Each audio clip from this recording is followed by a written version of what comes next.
तुभ्यं नमः श्रीभुवनार्तिहराय नाथ, तुभ्यं नमः क्षितितलामलभूषणाय, तुभ्यं नमः श्रीजगतः परमेश्वराय, तुभ्यं नमो जिनभवोदधिशोषणाय। सभी के अंदर, हम सभी के अंदर विराजमान गुरु तत्व को वंदन करता हूँ। हमें आज से मस्ती से सीखना है, पढ़ना है। पहले तो आप बिल्कुल रिलैक्स हो जाइए, क्योंकि आपका कोई भाग मिस नहीं होगा। प्रेजेंटेशन आपको मिलेगा, रिकॉर्डिंग आपको मिलेगी, so don't worry about that. बिल्कुल फोकस करके आराम से मस्ती से ध्यान देकर समझने की कोशिश कीजिए। ये कोई यूजी का लेक्चर नहीं है, ओके? तो मैं कोई क्रम से नहीं जाऊंगा। मुझे जहां जहां से जो जो चीजें इंपॉर्टेंट लगेंगी वो मैं आपके साथ शेयर करते चले जाऊंगा, and you will have to visualise yourself. अब तक आपका जो आयुर्वेद का अनुभव रहा है, पेशेंट्स का अनुभव रहा है, शास्त्र का अनुभव रहा है, उसके हिसाब से आपको विजुअलाइज करना है, ओके? तो इस पैटर्न की जब हम सीखते हैं तो बहुत ही अलग आनंद आता है और अलग लेवल की हमारी थिंकिंग हो जाती है। ये आज के सेशन से आपको समझ में आएगा। All are ready? Please type in the yes chat sir. Box. जी सर। Yes, wonderful. अभी एक स्क्रीन पर आपको दिख रहा है, एक इमेज है, उसको ध्यान से देखिए। इसमें रस रक्त से लेकर सभी जो धातुएं शुक्र तक, वो उस एक अलग स्टाइल से पेश किए गए हैं। रस धातु जो है वो द्रव है, रक्त धातु भी द्रव है, लेकिन रस से रक्त ज्यादा द्रव है ना, तो उसको ऊपर रखा है। मांस जो है ये पार्थिव है, इसलिए वो घन है, वो उसके ऊपर रखा है। मेद जो है ये अद्रव अघन है, इसलिए वो मांस के नीचे है, मांस से कम घन है, लेकिन रक्त से ज्यादा घन है, इसलिए वो उसके ऊपर रखा गया है। अस्थि जो है ये सबसे ज्यादा घन है, यानी कि इन 7 धातुओं में से 2 धातुएं जो है हमारे शरीर में सबसे ज्यादा घन है, डेंस है, उसके मॉलिक्यूल्स कॉम्पैक्ट है, वो है मांस और अस्थि। उसमें अस्थि सबसे ज्यादा कॉम्पैक्ट मॉलिक्यूल्स वाला होता है, और लोडेड मॉलिक्यूल्स वाला होता है, जिसका वेट ज्यादा होता है परमाणुओं का, वैसे होता है। मांस के भी परमाणु लोडेड होते हैं, लेकिन अस्थि से कम होते हैं। उसके बाद आप मज्जा और शुक्र को देखो, तो मज्जा को अद्रव अघन बोला है, वो घन भी नहीं है और द्रव भी नहीं है। हाँ, ऐसे उसके परमाणुओं की रचना है, लेकिन वो रक्त से जो है वो थोड़ा सा और गाढ़ा है। इसलिए अगर रक्त के आप लाइन में उसे देखोगे तो मज्जा को ऊपर पाओगे। सो रक्त से गाढ़ा है मज्जा, घन है। शुक्र जो है ये रक्त से और थोड़ा गाढ़ा है, लेकिन मज्जा से कम घन है, तो द्रव है। शुक्र को भी सोम में बोला है, मज्जा को भी सोम में बोला है। सोम तत्व सोम धातु प्रधान या सोम महाभूत प्रधान बोला गया है। इमेज समझ में आ रही है? चैट बॉक्स में या तो हैंड रेज करके आप वेरीज पूछ सकते हैं। हमने धातुओं को उनके महाभूतों के क्रम के अनुसार, घनता के अनुसार एक डिस्प्ले किया गया है। रस सबसे द्रव है, आप महाभूत प्रधान है।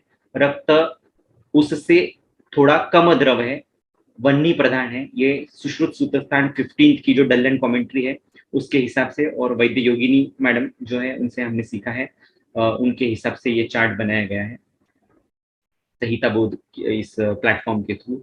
फिर माउंस धातु जो है ये पार्थिव बताया है डल्लन ने, और वो घन है। मेद जो है ये अद्रव अघन है, बिल्कुल मज्जा की तरह, है ना, लेकिन मज्जा जो है थोड़ा सा ज्यादा डेंस है कंपेरेटिवली। अगर हम देखा जाए तो मेद में सिर्फ अंबु पृथ्वी बोला है, मेद में अंबु और पृथ्वी, जल और तेज का कॉम्बिनेशन बोला है।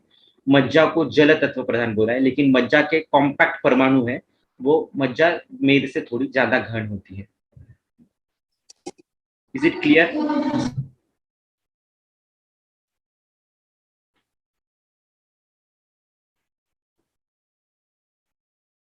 और महाभूत हमने सामने लिखे हुए ये रस आप प्रधान, रक्त बन्नी प्रधान, मांस पार्थिव, अस्थि पृथ्वी अनिल तेज, मज्जा सोम प्रधान, शुक्र सोम प्रधान।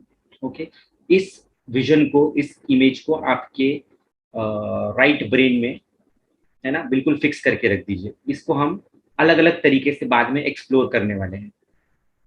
Is it clear? तो हम आगे बढ़ते हैं। इसके ऊपर कुछ क्वेश्चन हुआ या डाउट होगा तो अभी पूछ लीजिए। महाभूत का कॉम्पोजिशन भी आपको ध्यान में रखना है, खास करके मेद। मेद को अंबु पृथ्वी बोला है, सिर्फ अंबु नहीं है, अंबु पृथ्वी है मेद में, और मज्जा में अंबु है, सोम तत्व प्रधान है। लेकिन घनत्व में देखिए फर्क है। Yes, wonderful. अभी एक और एक विजुअलाइजेशन, ये है प्राकृत क्लेद।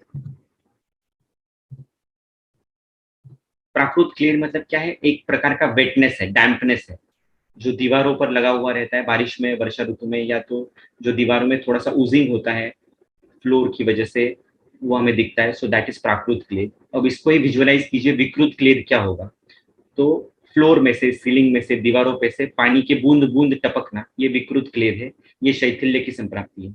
ये प्राकृत क्लेद, ये नॉर्मल है, ये जरूरी है शरीर में। ओके, इतना क्लेद रहेगा तो ही संप्राप्ति जो है पूरे शरीर के परमाणु जो है या धातु है वो ठीक से काम कर सकती है। इसका मैं रेफरेंस दूंगा आपको, एक एक स्लाइड में आपको पूछता चला जाऊंगा कि क्लियर हो रहा है या नहीं आपको कंसेप्ट, और फिर हम आगे बढ़ते जाएंगे। आपको कंटिन्यूअसली चरक बॉक्स पे टाइप करते चले जाना है, क्वेश्चन हो या तो फिर क्लैरिटी हो। क्लैरिटी होगी तो सी टाइप करेंगे, क्वेश्चन हो गए तो क्यू या डी फॉर डाउट टाइप करोगे। प्लीज आप में से एक दो लोग भी टाइप करते जाएंगे तो मुझे आसानी होगी समझने में कि आपको समझ में आ रही है कंसेप्ट। ग्रेट, वंडरफुल, इजी है, कोई डिफिकल्ट नहीं है, आप सबको पता है ये सब चीजें, लेकिन हम इसको अलग कॉन्टेक्स्ट में धीरे धीरे आप समझेंगे तब आपको इसका राज खुलता चला जाएगा। अभी ये श्लोक देखिए, स एव कुपितो दोषाः समुत्थान विशेषतः स्थानांतराणि च प्राप्य विकारान कुरुते बहुम। बहुत इंपॉर्टेंट श्लोक है हमारा, उक्त व्याधि अनुक्त व्याधि कोई भी समझने के लिए। स एव कुपितो दोषाः, इन इन हेतुओं से ये दोष इस प्रकार से कुपित हुआ है। समुत्थान विशेषता, समुत्थान यानी कि हेतु कौन से हुए उसके हिसाब से। स्थानांतराणी च प्राप्य, कौन से स्थान को प्राप्त हुए। विकारान कुरुते बहुन, उसके हिसाब से कौन अलग अलग व्याधि होते हैं। सिंपल है, हेतु है, हेतु का संचय है, उससे दोषों का प्रकोप है, और कौन से स्थान में उसका स्थान संशय है, उसके ऊपर से अलग अलग व्याधि बनते हैं। उक्त हो या अनुक्त व्याधि हो, हमें समझना है तो हमारा फॉर्मेट हमेशा यही रहेगा, हेतु कौन सा है, दोष कौन सा बिगड़ा है, और स्थान कहाँ पर है जहां पर उसका स्थान संचय हुआ है। अभी दोष शब्द को हम रिप्लेस करेंगे क्लेद शब्द से। स एव कुपितो क्लेदा, बहुत सारे कारणों से शरीर में क्लेद जो है, प्राकृत क्लेद जो है, वेटनेस है, डैम्पनेस जो है, वो शैथिल्य में परिवर्तित होती है। तो वो कारण कौन से वो बाद में देखेंगे। हम जानते भी है बहुत सारे कारण ऐसे कि अत्यंबुपान का सेवन है, पित्त प्रकृति है, अत्यासन है, इन सभी कारणों से जो है शरीर के अंदर शैथिल्य की संप्राप्ति बनती है, या शरीर के जो परमाणु है, जो घन स्वरूप परमाणु होने चाहिए, वो शिथिल होने शुरू हो जाते हैं, जो द्रव है वो अति द्रव होना शुरू हो जाता है, और यही से क्लेद की परंपरा जो है वो बिगड़ना शुरू हो जाती है। तो स एव कुपितो दोषा, दोष शब्द की जगह क्लेद, इस अब इन इन हेतुओं से क्लेद बिगड़ा है। समुत्थान विशेषतः स्थानांतराणि च प्राप्य विकारान कुरुते बहु। Okay, clear, please type. Question doubt होगा तो उधर ही उधर पूछिए। यस, आकाश सर वेरी नाइस। शैथिल्य का मतलब क्या है, तो प्राकृत क्लेद, विकृत क्लेद और शैथिल्य, तीन अवस्था है। प्राकृत क्लेद या नॉर्मल क्लेद जो शरीर में होना बहुत जरूरी है, ये क्लेद बढ़ने लग जाए तो विकृत क्लेद होता है, और इसके भी आगे की संप्राप्ति जब व्याधियों में दिखना शुरू हो जाती है, जैसे प्रमेह में, तो वो शैथिल्य की संप्राप्ति होती है। सो ये बेसिकली क्लेद का ही मैनिफेस्टेशन या बढ़ा हुआ स्वरूप है, जिसको हम शैथिल्य नाम से जानते हैं। मैं आपको शैथिल्य की एक पीडीएफ फाइल, रिसर्च पेपर है, वो भी आपके साथ शेयर करूंगा। मेरा फ्रेंड है, उसने बहुत सुंदर कंपाइलेशन किया है, तो आपको और क्लैरिटी आएगी बाद में। लेकिन पहले आपको क्लेद समझना जरूरी है, उसके बाद शैथिल्य जो है वो आगे का टप्पा है व्याधियों का। Right, great, so let's move ahead. अब ये बहुत सुंदरता से लिखा गया है, मेहतरे सर ने और कोलटकर सर ने ये कंसेप्ट ढूंढ के निकाली थी। कोलटकर सर ने कंसेप्ट ढूंढ के निकाली थी, और ऋषिकेश मेहतरे सर ने हमें बताई थी। So it's a very wonderful concept. जो हमने पीछे का श्लोक देखा कि स एव क्लेदा समुत्थान विशेषता, तो एक ही क्लेद अलग अलग जगह पर अलग अलग नाम धारण करता है। आई रिपीट, हेलो, एक ही क्लेद है ना, अलग अलग संप्राप्तियों की वजह से या अलग अलग स्थान दृष्टि की वजह से अलग अलग जगह पर बैठ जाता है, और उस हिसाब से उस व्याधि को नाम दिया जाता है। होता वो क्लेद ही है, लेकिन स्थान सामिप्य की वजह से और संप्राप्ति विशेष की वजह से उसको अलग अलग नाम दिया जाता है। अगर आप अष्टांग हृदय निदान स्थान के अध्याय देखोगे 9 से लेकर 16 तक, तो ये क्लेद के अलग अलग मैनिफेस्टेशन है। क्लेद अगर मूत्र वह संस्था में रुक जाए कहीं पर, तो वही क्लेद वहां पर अश्मरी का स्वरूप ले लेता है। क्लेद जो है शरीर के बस्ती से बाहर आना शुरू हो जाए अति प्रमाण में, तो उसी का नाम प्रमेह है। वही क्लेद अगर उदर में चला जाए या कहीं पर, तो उसको विद्रदी या गुल्म कहा जाता है। और वो त्वक मांसांतर में स्थित हो जाए वही क्लेद, तो वो उदर है। त्वक मांसांतर में स्थित हो जाए और पूरे शरीर में विदग्ध रस के स्वरूप में घूमता रहे, तो वो पांडु है। उसी का नाम शोथ है, विसर्प है। अगर वो घूमता हुआ क्लेद है तो वो विसर्प है, अगर वो ठहरा हुआ क्लेद है तो वो शोथ है। कुष्ठ है, अगर वो और धातुओं में उसकी इन्वॉल्वमेंट हो रही है डीपली तो वो कुष्ठ है, वही कृमि है। वही क्लेद संधियों में जाकर स्थित हो जाता है, वक्र संधियों में, तो उसी का नाम बात रखता है। तो 15वां एक अध्याय छोड़ा विंदान स्थान का, तो 9 से लेकर 16 तक के जो सब अध्याय है वो सभी क्लेद के मैनिफेस्टेशन से, क्लेद ही के नाम है। जैसे एक ही देवदत्त, आपको एग्जाम्पल पता होगा, अगर वो जब खाना बनाता है तो उसको आचार्य बोलते हैं, जब वो घर में होता है तो उसको पति बोलते हैं, जब वो अपने बच्चे के साथ खेलता है तो उसको पिता बोलते हैं। तो वैसा ही क्लेद शरीर के अंदर कौन कौन सी स्थानों में और संप्राप्ति विशेष से फैला गया है उसके हिसाब से उसको अलग अलग नाम दिए गए हैं वैल्यू के। Is it clear? आप बल्ब ऐसा भी टाइप कर सकते हैं अगर आपको कुछ नया सीखने को मिला होगा। You can type bulb, you can type see if it is clear, you can type D for doubt if you have any doubts. Okay, great, wonderful. इसका इतना ज्यादा एप्लीकेशन है ना कि दोस्तों की कोई इसकी सीमा नहीं है। हर जगह पर आप इन सिद्धांतों का एप्लीकेशन कर सकते हैं आपकी क्लिनिकल प्रैक्टिस में।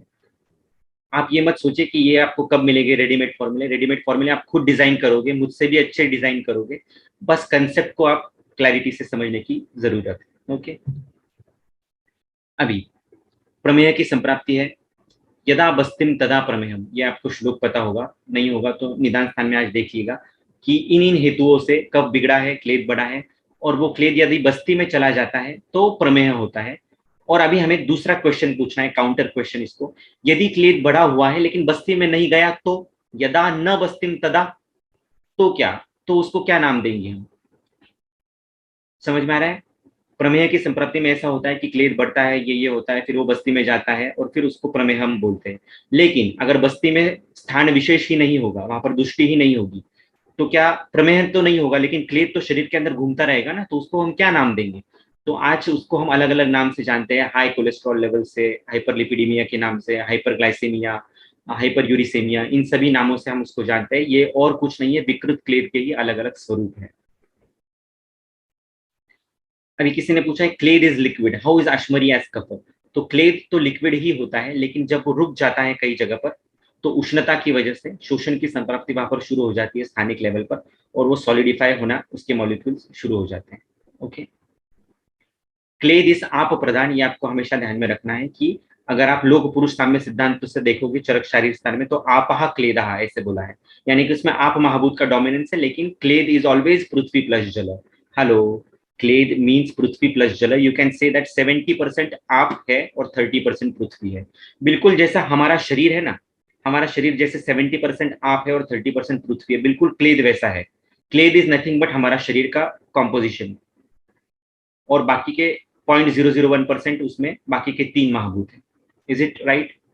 मैं आपको बहुत बड़ी बड़ी कंसेप्ट बहुत इजीली समझा रहा हूँ, और मुझे अभिमान है इस बात का कि ये मेरे कंसेप्ट नहीं है, इसमें से बहुत सारे कंसेप्ट मेरे गुरुओं के हैं। सिर्फ उसमें जो सिंप्लिसिटी ला रहा हूँ वो मेरी है, और उसमें गलती होने की गुंजाइश हो सकती है, लेकिन कंसेप्चुअल गुंजाइश, कंसेप्चुअल ये चीज रॉन्ग होने की गुंजाइश बहुत कम है, क्योंकि बड़े बड़े गुरु हैं मेरे, जैसे प्रमा मैम, तपन सर, ऋषिकेश मैत्री सर, इन सबसे सीखी हुई चीजें है।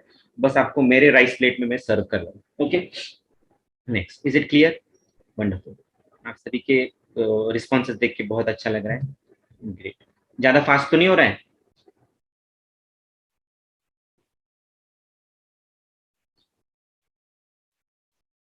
Yes, great. मैं चाहता हूं कि आप लोग ये सब चीजें सीखे, स्वयं भी अध्ययन करें और बाद में दूसरों को भी सिखाएं। Best way of learning is to teach others. I repeat, best way of learning is to teach others. So always teach your patients, teach your students.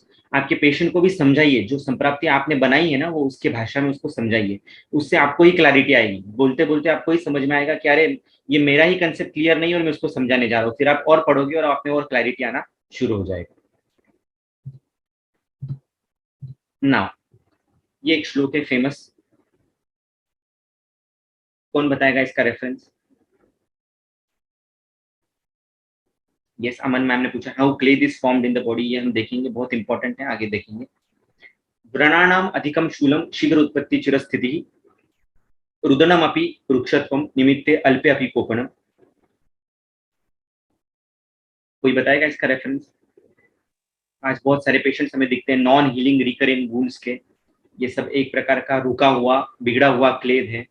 शरीर के अंदर का खराब आप धातु है, शरीर के अंदर का खराब आप धातु है जो पड़ा हुआ है, उष्णता की वजह से बिगड़ा हुआ है और इस प्रकार की व्रण की उत्पत्ति करता है। तो हमें इस प्रकार के क्लेद को मिटाने के लिए तिक्त रसात्मक, कषाय रसात्मक द्रव्य जो त्वकगामी है, कुष्ठग्न है, इनका चयन करना होता है। यस, ये प्रमेह पीड़िका के विषय में है, कुष्ठ पूर्व रूप के विषय में है। अमन मैम इज राइट, ये कुष्ठ के पूर्व रूप है। ओके,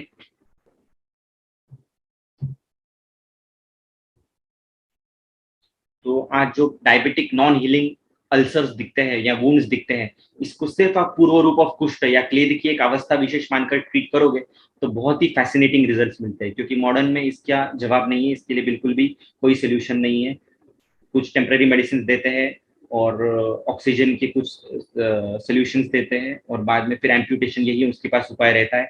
लेकिन हमारे पास धूपन जैसा एक कर्म है, बहुत ही सुंदर कर्म है, अंडर यूज्ड कर्म है धूपन। धूपन कर्म जो है वो क्लेद शोषण के लिए, क्लेद क्योंकि ये गैशियस मीडियम का एक उपक्रम है और इसलिए उसका जो रीच है वो सूक्ष्म सेल्यूलर लेवल तक जाता है और वहां से जो कोथ रूपी आप विकृत द्रव्य है, क्लेद रूपी जो विकृत द्रव्य है, उसको बाहर निकालने का काम करता है। Is it okay? अब तक क्लियर है? प्लीज प्लीज प्लीज टाइप, ताकि हम आगे बढ़े। कोई घाई नहीं है, मैं कोई जल्दबाजी नहीं है। आप बोलोगे तो रुक जाऊंगा, आप बोले तो रिपीट करूंगा, आप बोले तो पीछे चले जाऊंगा। बस आपको कंसेप्ट क्लियर होते चली जानी चाहिए।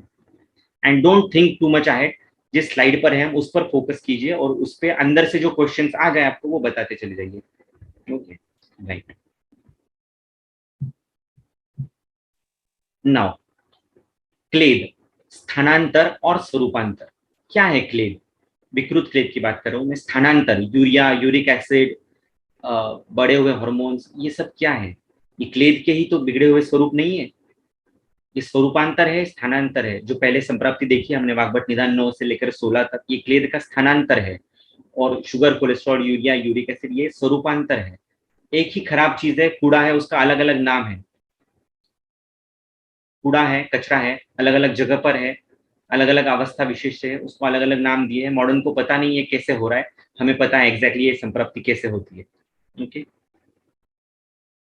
यस, मुझे बाद में रिमाइंड कीजिएगा। धूपन कर्म हम बाद में हम देखेंगे कैसे करना होता है, कौन से द्रव्य यूज करने होते हैं, कौन सी अवस्था विशेष में धूपन कर्म करना होता है। सर स्थानांतर का क्या आपने बताया एग्जांपल्स? स्थानांतर मतलब जो हमने व्याधि देखे ना, अश्मरी से लेकर नॉन हीलिंग जो आगे वुंड्स, की व्याधि है, हाँ ठीक है, कहाँ पर वो थैंक यू। क्लेद बैठा है जमकर।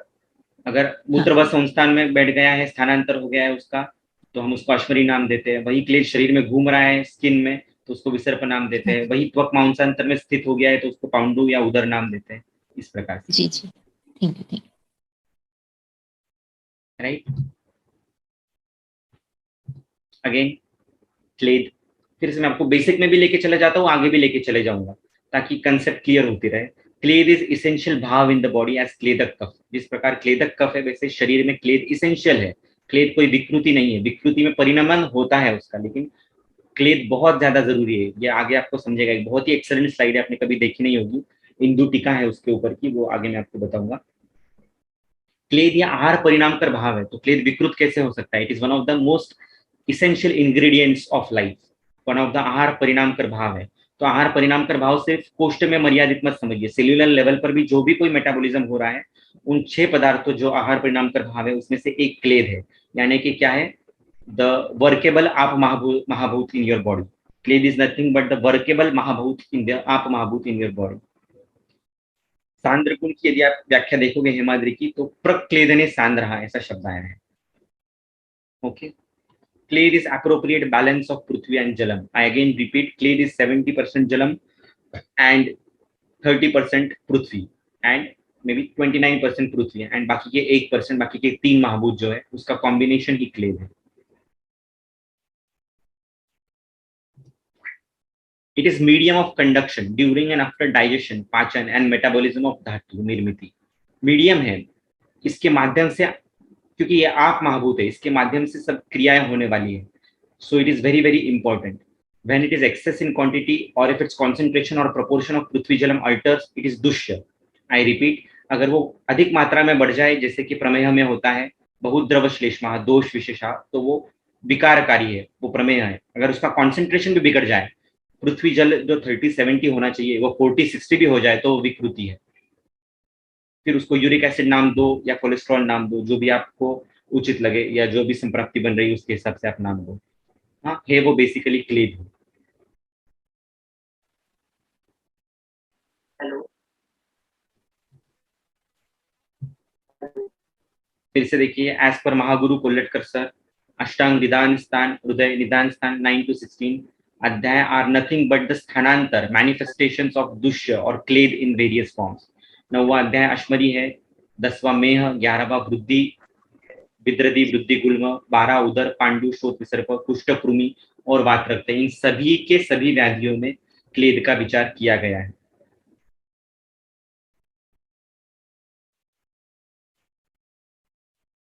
वात रक्त की सबसे खूबसूरत मेडिसिन कौन सी है, कौन बताएगा?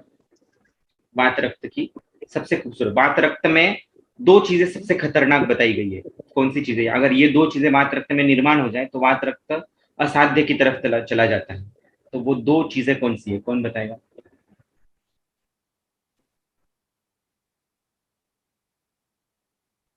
जिसने मेरे लेक्चर सुने होंगे उसको पता है वो द्रव्य कौन सा है। लेकिन दो ऐसी कौन सी अवस्थाएं है या कंडीशन है जो वात रक्त में यदि आ जाए तो ऐसा बोला गया है कि ये वात रक्त की बहुत ही खतरनाक स्टेज है, वात रक्त यहाँ से ठीक नहीं होगा। ध्यान ध्यान अच्छे से आज पढ़िएगा, मैं इसका उत्तर नहीं दूंगा जानबूझ के, ताकि आप पढ़े। एक अवस्था विशेष बताइए, एक वर्ड है, सिंपल 2 अक्षर शब्द है। ध्यान ध्यान सर, ध्यान ध्यान नहीं, हाँ। ध्यान नहीं है। और कुछ? सर मोह है उपद्रव में। देखिए, द्रव्य बहुत खूबसूरत आपने निकाले एक एक ने, अमृता वृक्ष, अमृता बोधि वृक्ष कषाय, है ना। तो अभी इन सबको क्लेद के एंगल से आप विजुअलाइज कीजिए, किस प्रकार से क्लेद की संप्राप्ति होती होगी वात रक्त में, और क्यों उन द्रव्यों का या उस उपक्रम का चयन किया गया है। कुछ चीजें मैं आपको बिल्कुल राइस प्लेट में दे दूंगा और कुछ चीजें बिल्कुल गुलदस्ते में आपको रख के दे दूंगा। आपको बस उसको महक लेनी है शास्त्राध्ययन के साथ। जो जो द्रव्य आप लिख रहे हो सोचना बाद में। कोकिलाक्ष हो या अमृता हो, बोधि वृक्ष हो, किसी किसी ने उपक्रम लिखे हैं रक्तमोक्षण। मैंने जो क्वेश्चन पूछा वो किसी ने जवाब नहीं दिया कि अवस्था कौन सी है। ठीक है, आई डोंट थिंक किसी को आ रहा है इसका जवाब, तो मैं बाद में बताऊंगा। सर उभय उभय आश्रित श्रेया मैम ने बताया है इसका उत्तर मोह या मेह, ऐसा पाठ भेद है। वात रक्त में यदि मोह अवस्था निर्माण हो जाए या मेह अवस्था निर्माण हो जाए, मेह उपद्रव आ जाए वात रक्त में, तो वो असाध्य माना गया है। ओके, तो मोह का तात्पर्य क्या है? जब वो क्लेद आपकी संज्ञा वह स्रोत तक चला जाता है तो आपको मोह यानी कि कोमाटोस जैसी कंडीशन हो जाती है। तो ऐसी कंडीशन ये क्लेद की सूक्ष्मतम विकृति होती है। तरलतम इंद्रियों तक जब वो क्लेद चला जाता है, जब पेशेंट भी मूड होता है और वैद्य भी मूड होता है, जब वो सही अवस्था में सही ट्रीटमेंट नहीं करता है या करवाता है, तो वो क्लेद चला जाता है, डीप रूटेड हो जाता है। और एक समय ऐसा होता है कि इंद्रियों में, रक्तवल स्रोतस में, संज्ञावल स्रोतस में वो अपरूटेड हो जाता है और बाद में आदमी जो है वो कोमाटोस कंडीशन में लैंड होता है, पक्षवत जैसी संप्राप्ति होती है। वात रक्त और पक्षवत का भी बहुत बड़ा और यूनिक संबंध है, वो हम कभी डलन कमेंट्री के थ्रू देखेंगे। It will be really wonderful to understand. Okay, अब तक क्लियर है? बहुत सारे प्रश्न उपस्थित हो रहे हैं मन में और बहुत सारे समाधान भी मिल रहे हैं साथ ही साथ। प्लीज टाइप, दोनों चीजें हो रही है, पी एंड एस, प्रश्न और समाधान दोनों की उत्पत्ति हो रही है। If that is it then I am on the right track. आपको कंफ्यूज भी मुझे कराना है और आपको क्लैरिटी भी देनी है। That is a true role of a teacher. Okay, yes, wonderful.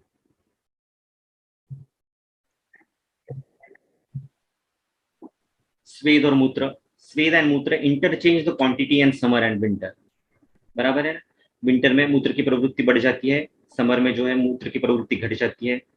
Summer में स्वेट की प्रवृत्ति बढ़ जाती है, विंटर में स्वेद की प्रवृत्ति कम हो जाती है।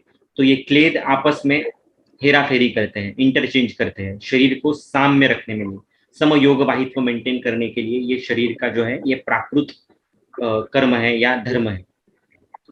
जनरली क्लेद is to be expelled through बस्ती भाया मूत्र, but in summer to maintain जलम इन त्वक, त्वक में वो स्नेह आर्द्री भाव बना रहे, आपका बल बना रहे, इसलिए आपकी मूत्र प्रवृत्ति कम हो जाती है and it is redirected there as स्वेद, और जैसे कि आप सब जानते हैं कि स्वेदस्य क्लेद विद्रुति, तो ये क्लेद यहाँ पर बल का काम करता है, क्लेदम ही बलम। समर सीजन में क्लेद जो है ये बल का काम करता है, वो शरीर में स्वेद के स्वरूप में पड़ा हुआ रहता है, और आपको स्नेह के जो परमाणु है वो आपको बल प्रदान करते हैं आपकी धातुओं को। अन्यथा बहुत ही खतरनाक प्रसंग आ जाएगा, हर तरीके से शरीर का यदि शोषण हो जाए तो वही आदमी कोमा से गिर जाए। तो ये शरीर नहीं होने देता है। इसकी संप्राप्ति कैसे होगी ये भी आपको सोचना है। प्राकृत संप्राप्ति, समर में प्राकृत संप्राप्ति क्लेद की क्या होती होगी और विकृत क्या होती होगी, मैंने इन अ नटशेल आपको बताया, इसको डिटेल में आपको इलेबोरेट करना है बाद में। हाँ, स्वेदस्य क्लेद विद्रुति ही मीन्स उसको धारण करता है। स्वेद जो है क्या करता है, शरीर में उसको धारण करके रखता है, रोमांत में त्वक रोमांत तक क्लेद शरीर को बाहर नहीं जाने देता है, लोम कूपों को बंद कर देता है ताकि उस क्लेद का फंक्शनिंग सही से हो सके, शरीर में वो रह सके और अपना फंक्शन कर सके। क्योंकि स्नेहो सारो अयम ही पुरुषः, पुरुष जो है वो स्नेह सार बताया गया है, और क्लेद जो है ये उसी के स्नेह सारत्व को मेंटेन करने का एक तरीका है, राइट। क्लेद is rinsing medium, softener, cooking medium, solvent, conduction medium, ये सब कुछ क्लेद है। बिल्कुल बेसिकली ये पानी है, शरीर के अंदर का प्राकृत पानी है, उसको हम कैसे बिगाड़ते हैं उसके ऊपर से अलग अलग व्याधि बनते हैं। इतना सिंपल है देखा जाए तो। अभी कुछ very very practical tips. Yes, Aman ma'am is also very right, similar thing जो स्वेद वस्त्रोतस होता है। बहुत लोग विद्रुति के बारे में पूछ रहे हैं, आई थिंक हम इसको बाद में और डीप में लेके जाएंगे, अभी थोड़ा सा विमार्गमन हो जाएगा लेक्चर से, इसलिए मैं इतना ही बताऊं। क्लेद विद्रुति मतलब उसका धारण करता है क्लेद का, मूत्र जो है क्लेद का वहन करता है, उसको बाहर फेंकता है। स्वेद जो है उसका स्वेदस क्लेद विद्रुति शरीर के अंदर धारण करता है पर्याप्त लेवल तक, जितना जरूरी है, जितना टेम्परेचर मेंटेनेंस के लिए आवश्यक है उतनी देर तक वो रखता है, बाद में फिर उसको मूत्र बाहर फेंक देता है, या स्वेद प्रोफ्यूजली शरीर के बाहर निकलकर वो क्लेद शरीर से बाहर निकल जाता है।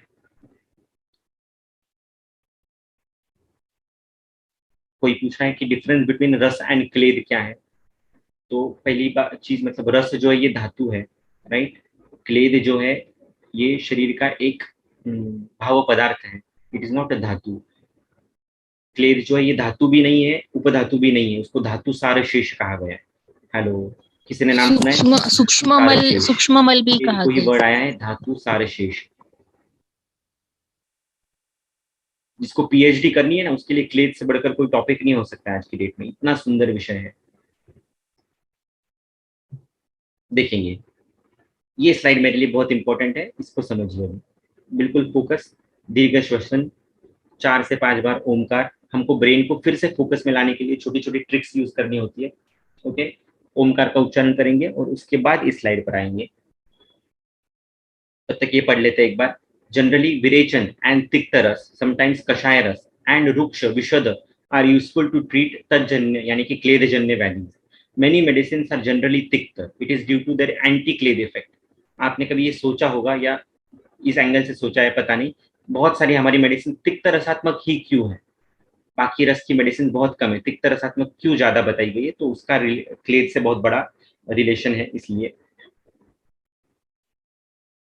as per my observation, most of the valleys we treat are santarpanotta, so clade is the मुख्य हेतु, and बचा हरिद्रादि गण, असनादि, आरगवदादि, लोद्रादि, न्यग्रोदादि, सूरसादि, एलादि are useful to treat them। अब ये आपका काम है कि इन सब गणों में से आपको कौन कौन सा एकेरी द्रव्य वाग्भट सूत्र वाग्भट निदान 9 से 16 में काम करता होगा ये आपको ढूंढना है। जैसे बचा बचा वाग्भट हृदय 9 से 16 तक की जो व्याधियां है उसमें कौन से अवस्थाओं में या कौन सी कंडीशन में यूज होगी, हरिद्रा कौन सी कंडीशन में, आसनादि महाकषाय कहाँ पर, आरक बदादि महाकषाय। तो एक ही क्लेद के स्थानांतर विशेष और स्वरूपांतर विषय में ये महाकषाय कहाँ कहाँ पर यूज हो सकता है ये आपको ढूंढना है।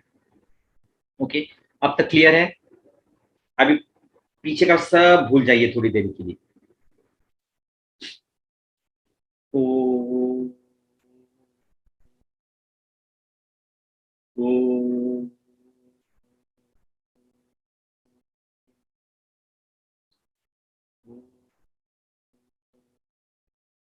Yes, now focus on to this.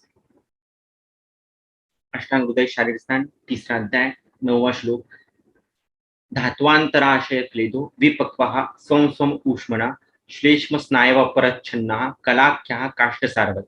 कला की निर्मिति कैसे होती है, इसका ये श्लोक है कि धात्वांतराशय क्लेदो विपक्वः, दो धातुओं के बीच में जो आशय है वहां पर क्लेद रहता ही है और वो विपक्व होता है उन धातुओं की ऊष्मा से या अपनी महाभूत जो वहां पर पड़े हुए हैं उसकी ऊष्मा से. ये जो शरीर के दो धातुओं के अंदर का या दो आशय के अंदर जो पड़ा हुआ आप महाभूत है वर्केबल क्लेद सो कॉल्ड, वो विपक्व होता है और उसी का नाम कला है. सो क्लेद का, धातु क्लेद का और कला का बहुत बड़ा बड़ा संबंध है. इंदु टीका में क्लियर हो जाएगा. अष्टांग संग्रह शारीर स्थान 5वें अध्याय की इंदु टीका है. स तु क्लेदाः धातु सार शेषः. इस क्लेद को ही धातु सार शेष कहते हैं. न पूर्व धातुताम न अपि उत्तर धातुताम प्राप्नोति. ये पूर्व धातु में भी नहीं बनता है, परिवर्तित होता है, न उत्तर धातु में परिवर्तित होता है.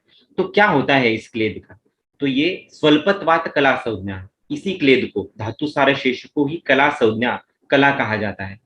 शरीर के मेटाबॉलिज्म में आप महाभूत जो है ये यूज होता है.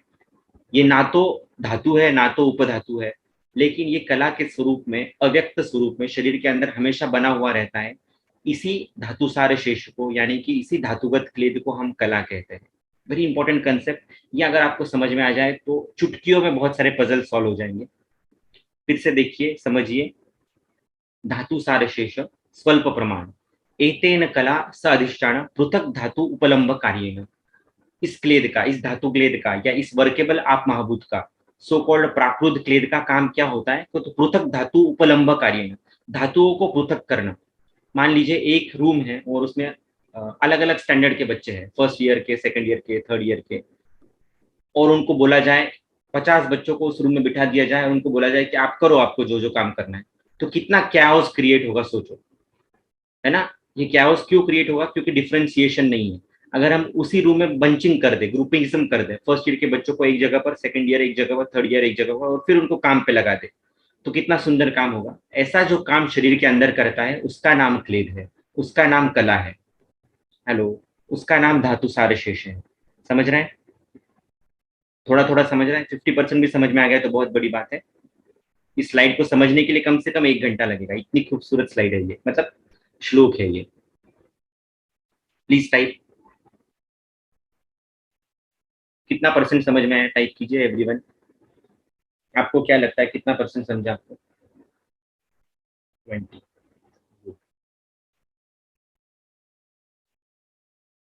20, 40, 10. Very nice, very nice. मुझे तो 5% ही समझा था जब पहली बार मैंने किसी ने मुझे सिखाया था ये तब. Okay, so you are pretty pretty very much. आपका आईक्यू और ईक्यू मेरे से ज्यादा है.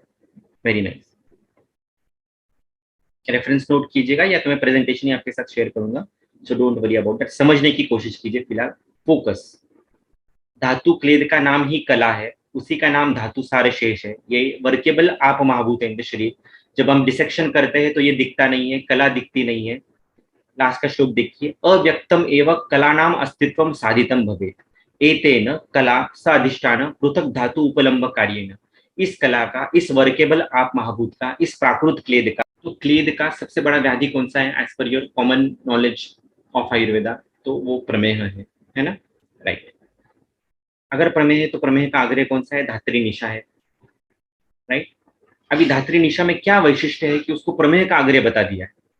इतने सारे द्रव्य छोड़कर ग्रंथकार इन 2 द्रव्यों पर ही क्यों आए, व्हाट इज द खास पिक्युलैरिटी ऑफ दिस 2 द्रव्य. वैसे तो बहुत सारी पिक्युलैरिटीज है, लेकिन मोटे मोटे तौर पर मैं आपको उत्तर दूंगा तो आपको एक बल्ब मोमेंट मिलेगा. आग्रह मतलब कैप्टन ऑफ द टीम. प्रमेय को ट्रीट करना है तो इन दोनों को भी यूज कर दिया तो इनफ है. धात्री, अमल की. रस कौन सा है अमल की में, कौन सा रस प्रधान है, वैसे तो पंचरस है लेकिन रस प्रधान कौन सा है अमल की का, अम्ल. महाभूत कौन से हो गए, पृथ्वी और तेज. राइट. दूसरा है हरिद्रा. हरिद्रा के महाभूत कौन से हो गए, तिक्त रस प्रधान है, वायु और आकाश. कौन सा महाभूत छूट गया कॉम्बिनेशन में,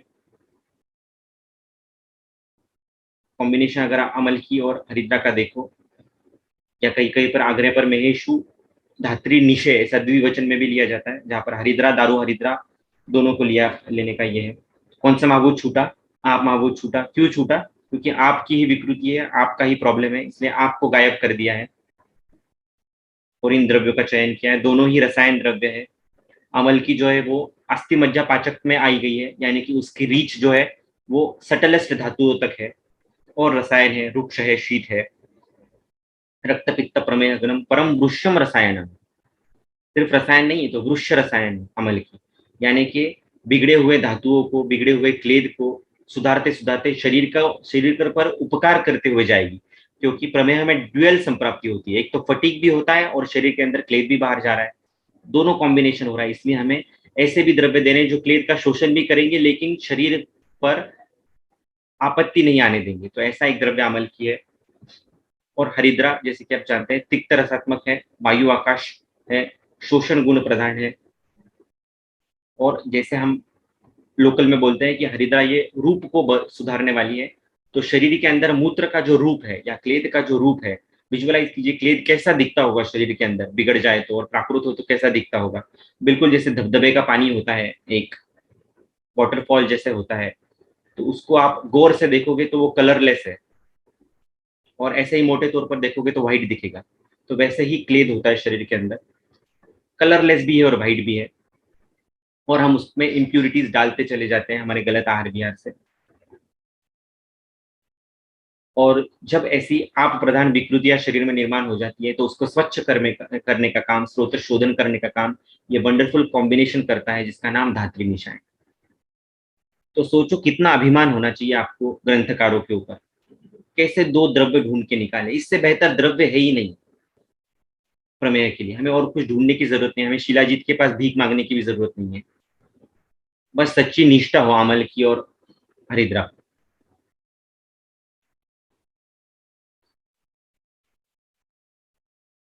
right, wonderful.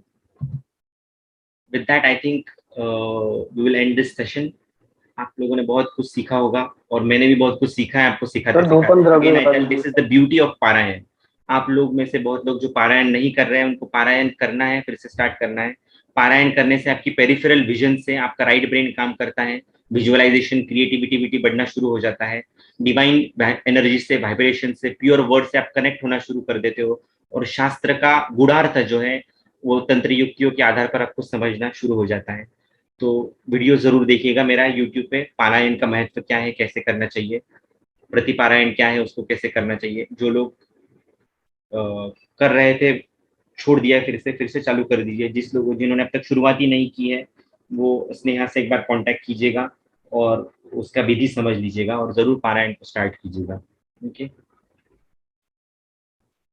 Wonderful. And I am proud of you all that कि आप इतना समय निकालकर मेरी बातें सुन रहे हैं, समझने की कोशिश कर रहे हो। और मेरे गुरुओं ने जो मुझे सिखाया है वो मैं आपको समझा पाऊँ, ये एबिलिटी मुझे भगवान चरक हमेशा दे, यही मेरी ख्वाहिश है, तमन्ना है। अब कि हम बिछड़े तो शायद ख्वाबों में मिले। आप सभी से बोल रहा हूँ, श्रद्धा मैम, अर्चना मैम, आप सभी। अब कि हम बिछड़े, अगर हम बिछड़ जाए अभी, अगर आप मेरा साथ छोड़ दो तो शायद, अब कि हम बिछड़े तो शायद ख्वाबों में मिले, जैसे सूखे हुए फूल किताबों में मिले। अब कि हम बिछड़े तो शायद ख्वाबों में मिले, जैसे सूखे हुए फूल किताबों में मिले।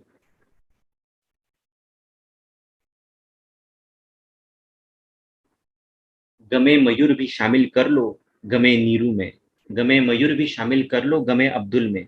मेरा गम क्या है कि चरक को समझ नहीं पा रहे हैं हम लोग, ये मेरा गम है। तो मेरा और गम और आपका गम कोई अलग थोड़ी ना है, सेम ही तो है। आप भी चरक को समझना चाहते हैं, जीना चाहते हैं, मैं और मेरे गुरु भी वही चाहते हैं। तो अब के हम बिछड़े तो शायद ख्वाबों में मिले, जैसे सूखे हुए फूल किताबों में मिले। आवाज आ रही है आप लोगों को? एक शेर कहूंगा और फिर हम अंत करेंगे सेशन का। प्लीज टाइप इरशाद in the Charak box and then we all can leave. Please type इरशाद। यस। तो अब के हम बिछड़े दोस्तों, मुझे छोड़ना मत, चरक को छोड़ना मत। अब के हम बिछड़े तो शायद ख्वाबों में मिले, जैसे सूखे हुए फूल किताबों में मिले। और गमे मयूर भी शामिल कर लो गमे चरक में, गमे मयूर भी शामिल कर लो गमे अंजलि में, मेरा और तुम्हारा गम एक ही तो है। नशा बढ़ता है यारो शराबे जो शराबों में मिले, नशा बढ़ता है यारो जो शराबे जो शराबों में मिले। जब मेरा गम और आपका गम मिल जाएगा, जब मेरा प्रेम चरक के प्रति और आपका प्रेम चरक के प्रति मिक्स हो जाएगा, तो जो नशा तैयार होगा दैट विल बी सौमनस्य जननाना। Okay, wonderful, thank you